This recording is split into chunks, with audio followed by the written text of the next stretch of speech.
साधु और कुम्हार। साधु और परोपकारी कुम्हार की कहानी कुछ इस प्रकार है।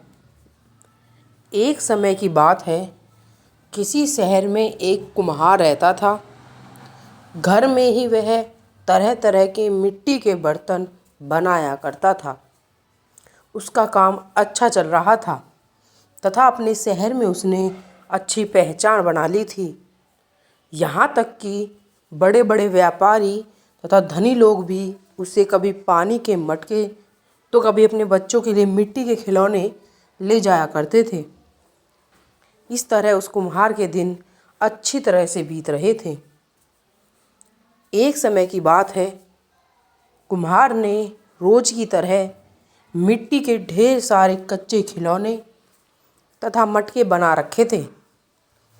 वे अभी पूरी तरह से तैयार नहीं थे, इसलिए उसने आंगन में धूप में सुखाने के लिए वे सभी बर्तन रख दिए। उसने सोचा, जब तक बर्तन सूख रहे हैं मैं अपना काम निपटा लूं। ये सोचकर वह किसी काम से शहर से बाहर चला गया। वह अपना काम ख़त्म करके अपने घर की ओर लौट ही रहा था कि अचानक मौसम खराब हो गया और ज़ोरों की बरसात शुरू हो गई। अब तो कुम्हार को अपने बर्तनों का ख्याल आया और मारे डर के उसका दिल ज़ोर ज़ोर से धड़कने लगा।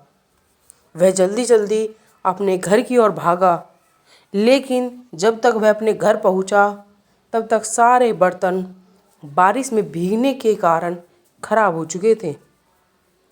उसका काफ़ी नुकसान हो चुका था और उसके पास इतने पैसे भी नहीं बचे थे कि वह फिर से सारा सामान बनाने के लिए मिट्टी खरीद सके। उसने अपने दोस्तों से धन मांगा, लेकिन सभी ने मना कर दिया। वह निराश होकर अपने घर लौट आया। उस शहर से कुछ मील दूर एक गांव था, जिसमें एक बड़े प्रसिद्ध साधु रहा करते थे। उसने सोचा कि उन्हीं साधु के पास चला जाए तथा उनसे इस समस्या के समाधान का हल पूछा जाए। ये सोचकर वह उस गांव के लिए निकल पड़ा। अभी वह कुछ दूर चला ही था कि उसे एक बड़ी सी नदी दिखाई दी। वहाँ पर एक नाविक अपनी नाव लिए बैठा था। कुम्हार ने उससे नदी पार कराने के लिए कहा और यह भी कहा कि उसके पास धन नहीं है और वह प्रसिद्ध संत के यहाँ अपनी समस्या का हल ढूंढने के लिए जा रहा है। यह सुनकर नाविक तैयार हो गया, किंतु उसने एक शर्त रखी। नाविक ने कुम्हार से कहा, उन साधु को मेरा प्रणाम कहना और पूछना कि मेरी आमदनी बहुत कम होती है, जिस कारण मैं अपने परिवार का भरण पोषण नहीं कर पाता। इसका क्या कारण है और क्या उपाय करूं, जिससे कि मेरी आमदनी अच्छी हो जाए। कुम्हार ने उसे विश्वास दिलाया कि वह साधु से इस बारे में अवश्य पूछेगा। नदी पार करने के कुछ देर बाद उसे एक घना जंगल दिखाई दिया। उस जंगल के प्रवेश द्वार पर एक ऊंचे पेड़ पर एक जिन्न बैठा था, जिसके हाथ में एक जादुई चिराग था। वह कुम्हार को देखकर नीचे उतर आया और उसके इधर आने का कारण पूछा। जिन्न को देखकर पहले तो कुम्हार डर गया, किंतु डरते डरते उसने सारी बात बता दी। जिन्न ने उससे कहा कि यह बहुत घना जंगल है, जिसमें तरह तरह के खतरनाक जीव जंतु रहते हैं। तुम इसे पैदल पार नहीं कर पाओगे, किंतु यदि तुम चाहोगे तो मैं उड़कर तुम्हें इस जंगल के पार उतार सकता हूँ।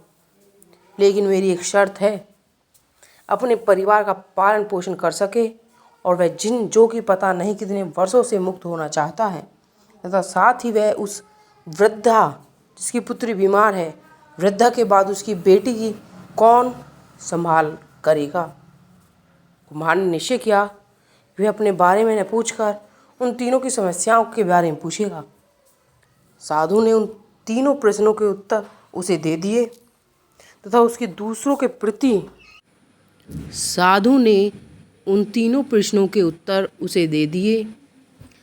उसकी दूसरों के प्रति भावना देखकर वह बहुत प्रसन्न हुए तथा उसे आशीर्वाद भी प्रदान किया। साधु को कुम्हार ने प्रणाम किया और चला गया। सबसे पहले वह नाविक से मिला तथा उसे साधु के उत्तर के बारे में बताया कि तुम रोजाना नदी से मछलियाँ पकड़कर मारकर परिवार के साथ खाते हो, उसे छोड़ना होगा। नाविक ने ऐसा ही किया। उसने मछलियाँ को मारना बंद कर दिया।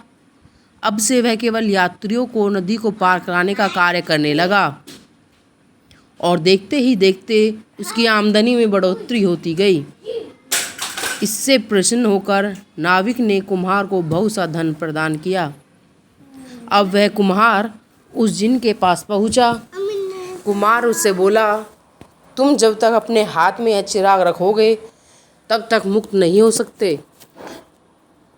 मुक्त होने के लिए तुम्हें चिराग छोड़ना पड़ेगा। जिन ने ऐसा ही किया और तभी वहाँ पर एक रोशनी निकली और जिन तथा चिराग दोनों ही उस रोशनी में गायब हो गए और मुक्त हो गए। अंत में वह उसी वृद्धा के घर आया और बोला, आपकी बेटी तभी ठीक हो सकती है जब उसकी शादी किसी परोपकारी व्यक्ति से कर दी जाए। वृद्धा ने सोचा कि ऐसा परोपकारी वर उसे कहाँ मिलेगा। यह सोचकर उसी कुम्हार से अपनी बेटी का विवाह कर दिया। कुछ दिन के बाद वृद्धा की बेटी बिल्कुल ठीक हो गई तथा कुम्हार और लड़की दोनों सुखपूर्वक रहने लगे। इस प्रकार उन साधु के आशीर्वाद तथा कुम्हार की भलाई से सभी का जीवन खुशहाल हो गया। साधु और कुम्हार कहानी की शिक्षा। इस कहानी से हमें यह शिक्षा मिलती है कि विपरीत परिस्थितियों में भी हमें कभी धैर्य नहीं खोना चाहिए। तो कैसी लगी हमारी कहानी? अगर कहानी अच्छी लगी हो तो वीडियो को लाइक करें, शेयर करें और हमारे चैनल को सब्सक्राइब करें। तो मिलते हैं अपनी नेक्स्ट कहानी में। तब तक के लिए बाय बाय।